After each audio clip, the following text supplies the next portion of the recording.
மின்துறையினுடைய ஓய்வு பெற்ற அதிகாரி திரு காந்தி நம்மோடு தொலைபேசி வாயிலாக இணைகிறார். அவரோடு பேசலாம். சார் வணக்கம். வீட்டு மின் இணைப்புகளுக்கான கட்டணம் உயர்த்தப்படாது அப்படின்னு அமைச்சர் சிவசங்கர் குறிப்பிட்டிருக்கிறார். அதனால டொமஸ்டிக் யூசர்ஸ்க்கு இது ஒரு மகிழ்ச்சியான செய்தியாக இருக்கக்கூடும். என்ன எதிர்பார்க்கலாம் சார்? ஒவ்வொரு ஆண்டும் மின்சார கட்டணம் கன்சியூமர் பிரைஸ் இண்டெக்ஸுக்கு தகுந்தாற்போல் கட்டண உயர்வு செய்யப்படும் என்று ஆணையம் சொல்லி இருக்கிறது.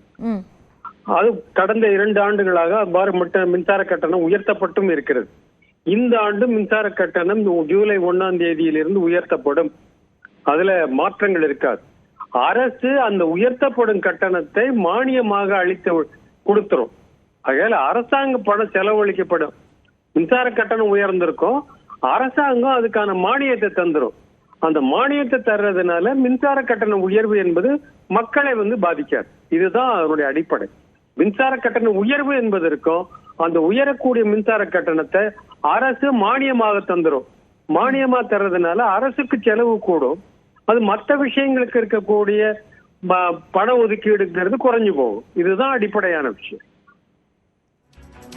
நன்றி சார். இணைப்பில் உங்களுடைய கருத்துக்களை பகிர்ந்து கொண்டமைக்காக.